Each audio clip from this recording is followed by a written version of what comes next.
নমস্কার, কেমন আছেন সবাই? রেসিপিজের নতুন একটা রেসিপিতে আপনাদের সকলকে অনেক অনেক স্বাগত জানাই। প্রথমে কড়াইতে সাদা তেল গরম করে তাতে নুন হলুদ দিয়ে কেটে রাখা পটলগুলো ভালো করে ভেজে নেব। পটলগুলো আমি একটু একটু করে ছেড়ে ছেড়ে দিয়ে সুন্দর করে খোসা ছাড়িয়ে নিয়েছি। দিয়ে এবার এটা ভালো করে আমি ভেজে নেব। আজকে সম্পূর্ণ নিরামিষ একটা দই পটলের রেসিপি নিয়ে আপনাদের সামনে হাজির হয়েছি। যেমন করে দেখাচ্ছি তেমন করে করবেন, করে খেয়ে দেখবেন আর অবশ্যই আমাকে জানাবেন। এটা ভীষণ ভালো খেতে হয় নিরামিষের দিনে। এইটা একবার ট্রাই করতে পারেন। পনির তো সবসময় খাওয়াই হয়, এই রেসিপিটা একবার ট্রাই করবেন। এখানে খুব সুন্দর করে পটলটা ভাজা হয়ে গেছে। এবার আমি আলাদা একটা বাটিতে ভেজে রাখা পটলগুলো তুলে নিচ্ছি। একবারে কড়া করে ভাজার দরকার নেই।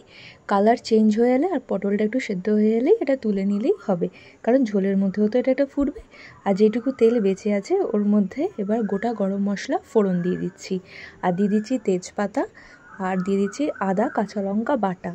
দিয়ে একটু ভালো করে মশলাটা কষিয়ে নেব। মশলাটা একটু ভালো করে কষা হয়ে গেলে তাতে দিয়ে দিচ্ছি অল্প হলুদ, আর একটু বেশি করে কাশ্মীরি লঙ্কার গুঁড়ো আর টমেটো দিয়ে আবারও ভালো করে মশলাটা সুন্দর করে টমেটোটা নরম হওয়া অবধি কষিয়ে নেবো। একটু নুন দিয়ে নিচ্ছি তাতে টমেটোটা তাড়াতাড়ি কষে যায় আর নরমও হয়ে যায়। তারপর ভেজে রাখা পটলটা মিশিয়ে এই মশলাটার সাথে একবার ভালো করে নেড়ে চেড়ে মিশিয়ে নেব। এবার একটা দইয়ের ঘোল তৈরি করব। প্রথমে এখানে আমি নিয়ে নিয়েছি বেশ কিছুটা পরিমাণ টক দই, তাতে দিয়ে দিচ্ছি বিট লবণ, আর দিয়ে দিচ্ছি ভাজা মশলা, এটা জিরে আর জয়িত্রী গুঁড়ো করে একটু ড্রাই রোস্ট করে ভেজে রাখার, একটু দিয়েছি কাশ্মীরি লঙ্কার গুঁড়ো, আর স্বাদ মতো চিনি দিয়ে দইটা ভালো করে ফেটিয়ে রেখে দিচ্ছি। আর এখানে নিয়ে নিচ্ছি চালমগজ 1 টেবিল চামচ মতো, আর নিয়ে নিচ্ছি 1 টেবিল চামচ পোস্ত, আর 4-5টা কাজু নিয়ে গুঁড়ো করে নিচ্ছি। গুঁড়ো হয়ে গেলে ওর মধ্যে একটু দুধ দিয়ে এটার একটা ভালো পেস্ট বানিয়ে নিচ্ছি।